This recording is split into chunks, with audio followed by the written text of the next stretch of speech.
ওম নমঃ শিৱায় নমস্কাৰ বন্ধু বান্ধৱীসকল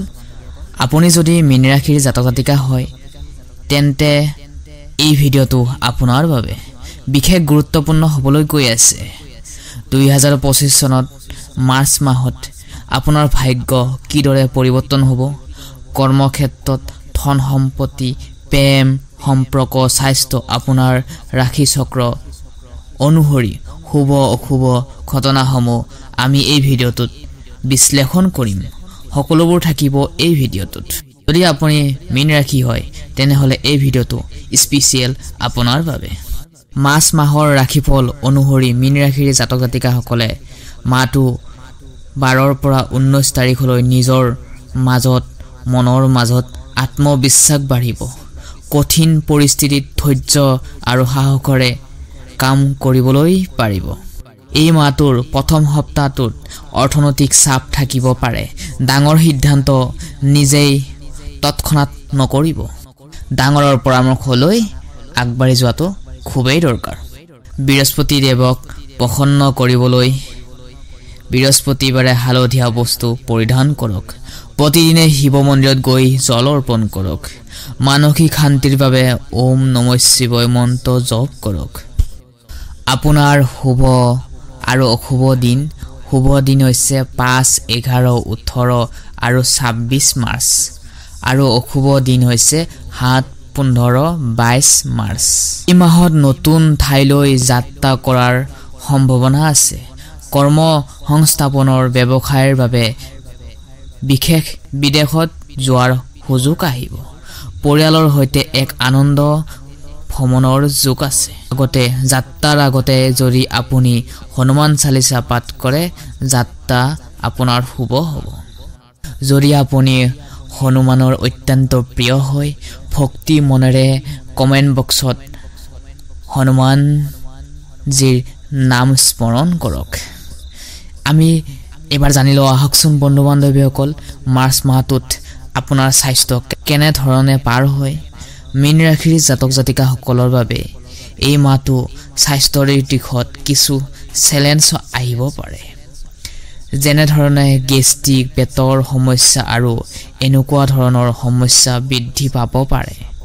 মানসিক চাপ বৃদ্ধি হোৱাৰ সম্ভাৱনা আছে সেয়ে ধৈৰ্য ৰাখি নিজৰ ওপৰত বিলিভ ৰাখি যিকোনো কামত মনোযোগ দি কাম কৰিব লাগিব পৰ্যাপ্ত টোপনি লোৱাৰ অত্যন্ত প্ৰয়োজন এই মাহটো বিশেষকৈ যদি আপুনি এই মাহটোত ধন ধাৰে দিয়াৰ পৰা দূৰত থাকিব পাৰে তেনেহলে এই সময়ছোৱাত ধন হেৰুৱাব লগা সম্ভাৱনা আছে সেয়ে আপুনি ধনৰ বিষয়ত আপুনি যিকোনো ধৰণৰ সজাগ হোৱাটো খুবেই অত্যন্ত জৰুৰী চাকৰি আৰু ব্যৱসায় নতুন সুযোগ পাব পাৰে ব্যৱসায়ীসকলৰ ক্ষেত্ৰত লাভৰ বৃদ্ধি হোৱাৰ সম্ভাৱনা আছে বিশেষকৈ বিজনেছৰ পাৰ্টনাৰৰ লগত বহি ভাল ধৰণে ডিসকাস কৰি ব্যৱসায় আগবাঢ়িব লাগিব কিয়নো বিজনেছ পাৰ্টনাৰটো বিশ্বাসী হোৱাটো খুবেই জৰুৰী নহলে বিজনেছত লছ হোৱাটো দেখা যাব পাৰে সেয়ে বিজনেছ পাৰ্টনাৰটো আপোনালোকৰ বিশ্বাসী হোৱাটো খুবেই জৰুৰী কঠোৰ পৰিশ্ৰমে আপোনাৰ এই মাহটো ব্যৱসায়ৰ ফলত সফল হোৱা সম্ভাৱনা আছে সহকৰ্মীৰ লগত ইগৰ থাকিব পাৰে ভুল বুজাবুজি হ'ব পাৰে ডাঙৰৰ বিনিয়োগ কৰাৰ আগতে বজাৰখন বা মাৰ্কেটখন ভাল ধৰণে চোৱাচিতা কৰি লওক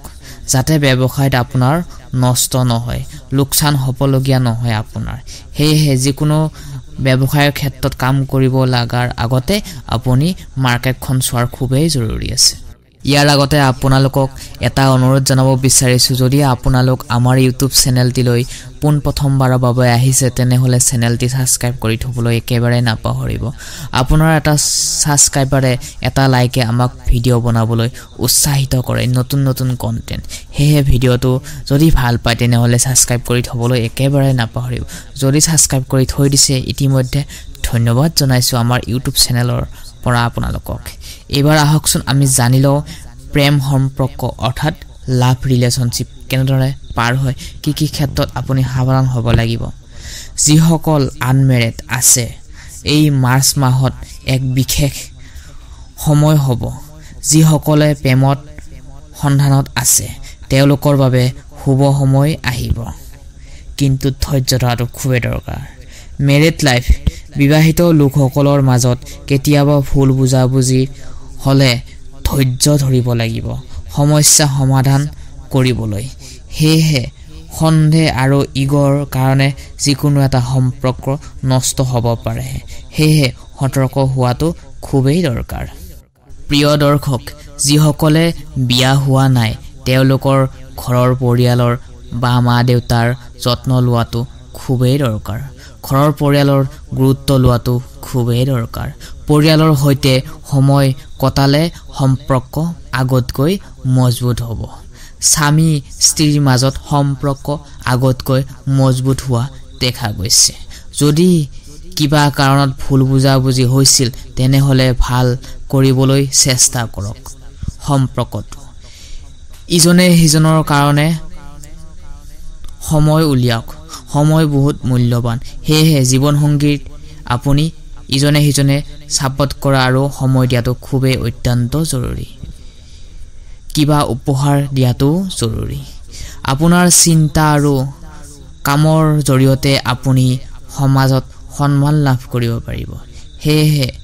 উচ্চ চিন্তা চৰ্চা কৰিলৈ আপুনি ভাল ধৰণে পাৰ হ'ব কৰাটো খুবেই দৰকাৰ যিকোনো কাম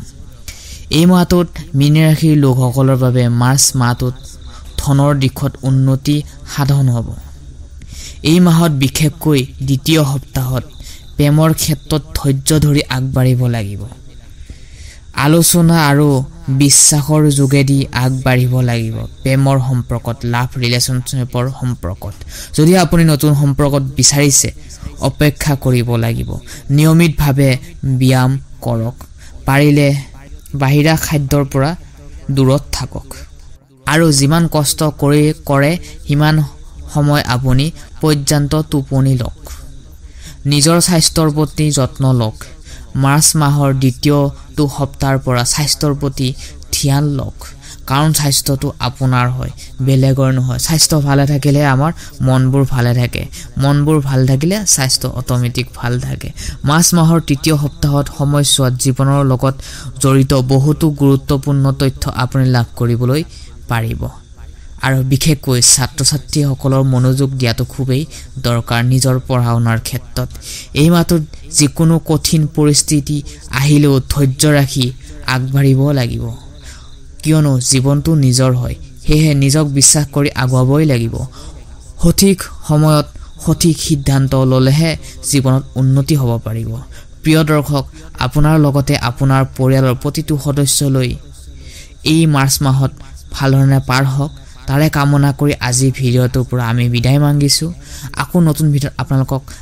লগ পাম বুলি আশা থাকিলো ধন্যবাদ